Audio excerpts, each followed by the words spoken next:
Thank you for the invitation to speak about the report, which was actually written before the far-right orchestrated racist riots, which we insist on calling them. But the report obviously focuses on the mainstreaming of hate by politicians and the press, but I don't need to tell you that there is always a context for what has been happening over the last few years. This is one thing that our society with the 24-hour news always refuses to let us discuss, is context, as though bad things happen in a vacuum. And the context for our report is the Islamophobia and anti-refugee, anti-migrant racism that has become deeply embedded in British society. And this has been going on since a long time, but in the modern period, since at least 1990s, anti-Muslim racism has grown in lockstep with anti-terrorist laws and the attack on civil rights that accompanied the war on terror. At the same time, hostility towards foreigners, what we at the Institute call xenoracism, has increased in line with government laws that treat migration as a crime, not a human right. Extreme right media frameworks that constantly link vulnerable minorities to backward values and invasion have embedded racism and Islamophobia in the public consciousness. So the purpose of our report is not to restate that history, but to show the state of play today. And what has come to pass is a veritable racist and Islamophobic free-for-all. The mainstreaming of hate in electoral politics. Racism is now more than ever a weapon wielded by ambitious politicians. Some might even call their scattergun tactics political thuggery. Asylum seekers and Muslims emerge as collateral damage of the electoral racism of politicians, whether Reform UK, Conservative or Labour. So the report was published before the general election, actually. It was published in April 2024, but as the Chair has already said, it anticipated the results as well as the riots. In particular, the last section of our report, which looks at how far-right groups like Patriotic Alternative attempt to embed themselves in local community campaigns around the housing of asylum seekers or violence against women and girls. This was so much the basis for what happened recently. The violence that we saw taking place a few weeks ago hasn't stopped. The situation in Northern Ireland is still critical. Mosques, ethnic minorities, businesses continue to be attacked and arsoned. But our report shows us that the riots were actually driven by local people, albeit plugged into far-right propaganda networks, and that's important.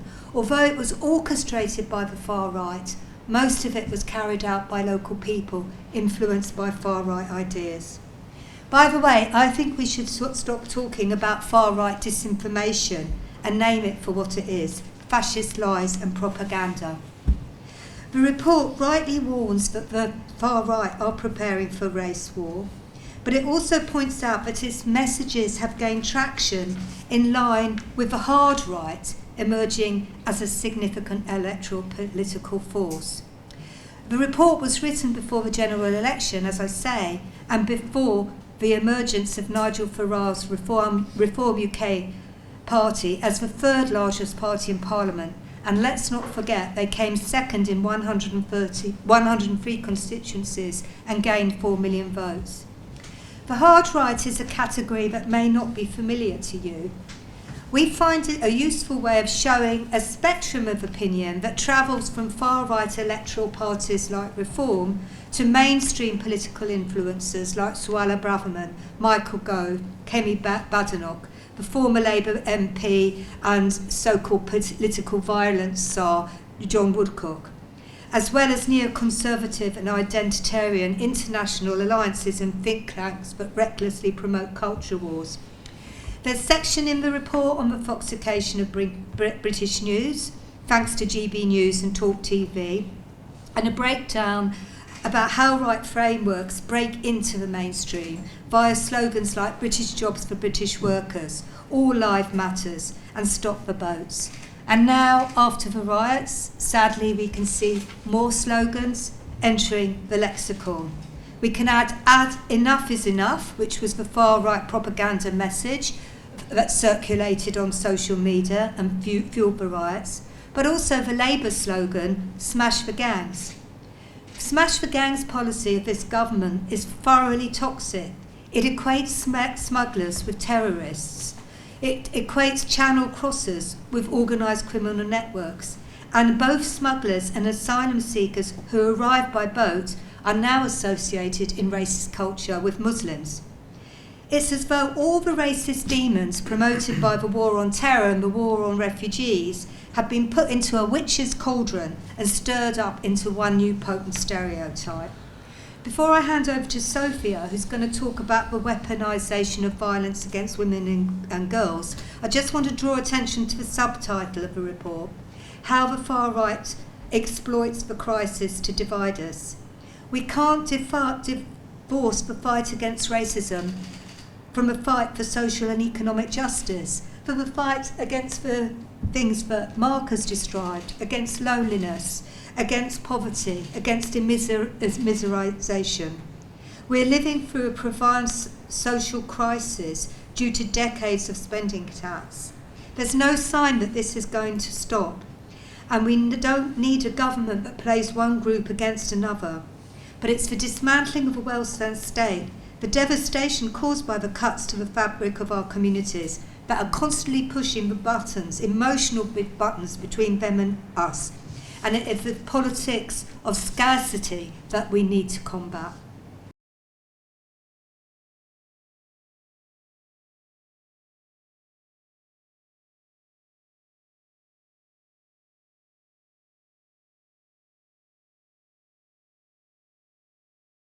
Thank you so much for having me here today. I'm going to continue where Liz left off. I'm going to discuss a bit more in detail what actually triggered the recent outbreak in Islamophobic and racist violence, which has kind of been forgotten about, particularly by the mainstream news, which was the killing of 3 young girls at dance class in Southport. And what followed was an online conspiracy frenzy that circulated a false claim that the killer was a Muslim man who had arrived in the UK on a small boat. This weaponized the killings of 3 young girls for a racist agenda. And this is absolutely key to highlight because this trope that Muslim men pose a threat to white women and girls is a key driver of far-right and Islamophobic violence that must be urgently combated across society because it is absolutely central to how Islamophobia and anti-migrant racism operates. And as we outline thoroughly in our report, the roots of this narrative goes back to discussions around so-called British Pakistani grooming gangs, an issue exploited by the EDL for over a decade, but also evoked by our politicians across the spectrum when it's convenient. And today we're particularly seeing this rhetoric fusing with moral panics around the so-called migrant invasion. The underlying logic is the same. This combines anti-migrant racism with Islamophobia and has fueled retaliatory attacks on asylum housing, mosques, businesses, homes, and communities as they go about their everyday life. Such moral panics are a key tool to gaining footholds in communities, and as Liz said, it was mainly local people who were driving these attacks. Because ultimately these moral panics, they feed off anxieties around crime, around economic insecurity, housing shortages, unemployment, and diminishing healthcare. It's an emotive narrative that's been successful in mobilizing people by ultimately creating fear and scapegoating refugees and Muslims and playing into racist tropes. And most disturbingly, it raises a key issue, which is the threat of violent misogyny. Instead, the killing of 3 girls was hijacked by the far right, who claimed to be acting as protectors of women and children, which ultimately shifted the conversation away from urgent questions around incel culture and Andrew Tate-style misogyny that radicalizes men and boys online, and instead collectively blames the Muslim and migrant community. And here it's important to highlight that it was Muslim women in particular who who've been targeted in racist attacks and at the receiving end of rape and death threats, with a recent poll by the Muslim Women's Network finding that 75% of those surveyed were worried about their safety, with 1 in 5 experiencing hostility, and we know that that's a massive underreporting. And another far-right conspiracy theory that we highlight in our reports, which has come to dominate the international extreme right, is the Great Replacement theory. And this theory holds that white populations are being demographically and culturally replaced by non-white people, particularly from Muslim-majority countries. And this is a conspiracy theory that has been central to mass shooters' manifestations in recent years across the world, but it's also increasingly part of far-right discourse here, which we need to be really attuned to. This idea of replacement is a prevalent theme of anti-migrant and anti-Muslim racism that passes from the fringe to the centre of respectable discourse. And in recent months, we've heard MPs calling areas like this, Tower Hamlets, a no-go area, claiming that Islamists have got control over London, and a peer in the House of Lords claiming that Birmingham and 9 other English local authorities will be majority Muslim by 2031. And such dangerous language normalises ideas around population replacement. And until we tackle this, far-right rhetoric and the demonisation of Muslims and migrants is going to keep becoming more and more normalised. So now I'm going to pass over to Liz, who will focus more on the government response. So, a rhetorical question. What has the government learnt from the riots? It seems to me not a lot. I think the role of government is to educate against racism. But have we seen the Prime Minister on the steps of Downing Street issuing a strong message against Islamophobia and racism? Has he has been photographed outside a mosque? Great for GB News. They would love that. And that's probably why he hasn't been photographed outside a mosque. Has he gone to an asylum hotel? Have we seen any acknowledgement of a role for state and politicians play in the mainstream of the hate? I think not. Instead, we hear talk from the government of violent thuggery on all sides of the ideological spectrum, even as we see a further ratcheting up of measures to criminalise Palestinian solidarity, as though to take to the streets against a genocide was the same thing as attacking mosques and asylum seekers. We're beginning to, when we at the Institute, we publish a bi-weekly news service called IRR News. If you're not signed up to it, I encourage you to do so. So we're monitoring what's happening in the court. And we're seeing that the government narrative of violent thuggery on all sides is actually leading to harsh sentences against Muslims who acted in community defence. I think we should be writing the sequel to Mainstreaming Hate. Mainstreaming Hate, Horror Movie Part 2. As we move forward, the Islamophobia Action Group have warned that the situation is critical and called on the government to accept the APPG definition of Islamophobia. I think it's just absolutely crazy after decades of Islamophobia that there is no definition, there is no understanding, there is no outcry in Parliament. It's astounding. Any intervention that forces the government to address Islamophobia is to be welcomed. But I also think we need to be multidimensional. We need to look at all strategies, including encouraging trade unions to do more work in deprived white working class communities, including community self-defence, in the recognition that different paths can lead to the same definition. We need to put pressure on the government to stop the Islamophobic messages emanating from its own party and policies, particularly in relation to solidarity with Palestine, and confront hard-right influencers in Parliament. And I think one of the recommendations from MEND is particularly important in this respect. They produced a report called A Race to the Bottom, Avoiding Further Curbs to Freedom of Speech under Labour. And I think their suggestion is that we concentrate on the government's weak spots, like its continued reliance on divisive figures like Jonathan Ashworth, the Labour MP who lost the Leicester South seat to the independent candidate Shelka Adam, and John Woodcock, Lord Warney, who continues as a government advisor on political violence and disruption, a post created by Boris Johnson's, and apparently now sits on the Home Secretary Yvette Cooper's Defending Democracy Task Force.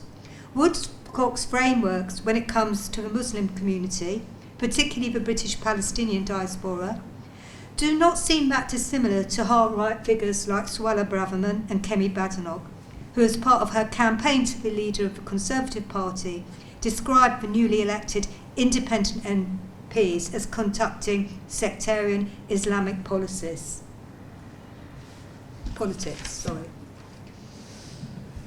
So now I'm just going to move on to our recommendations in the report that are particularly urgent in our current context. Firstly, we need to build unity that is multiracial, multi-faith, multi-gender in order to fight racism and fascism. Unity isn't something that just comes about naturally, but it's something we have to actively work towards by building strong links with social movements and communities, whilst resisting fragmentation within our own communities as well. And this also means forging connections with groups across the country, because particularly isolated communities outside of big cities with less diversity were more vulnerable to being targeted. Secondly, we need to fight back against the demonisation of refugees, asylum seekers and migrants, who are some of the most vulnerable people in society. Our struggles are deeply, deeply connected. An attack on one of us is an attack on all of us, and we must fight for the rights of all people and stand against nativism, which attempts to pit people together. Thirdly, we need to challenge and confront those who demonise and divide. This means challenging politicians across the spectrum and the media class who regularly perpetuate racist and anti-migrant rhetoric that emboldens the far right and ultimately gives racists permission to act. We also have to recognise that the far right riots occurred in 7 out of 10 of the most deprived areas in the country. This is a space in which a resurgent far right is building. In order to take on the far right, we have to address material concerns, the cost of living crisis, housing, employment. We need to be able to offer a vision of community that's meaningful and address the issues that people are facing. And finally, we need to do the slower work of building coalitions and developing a political vision which includes political education and cross-collaborations across groups in order to truly create the vision of a society that we all want to live in. Thank you.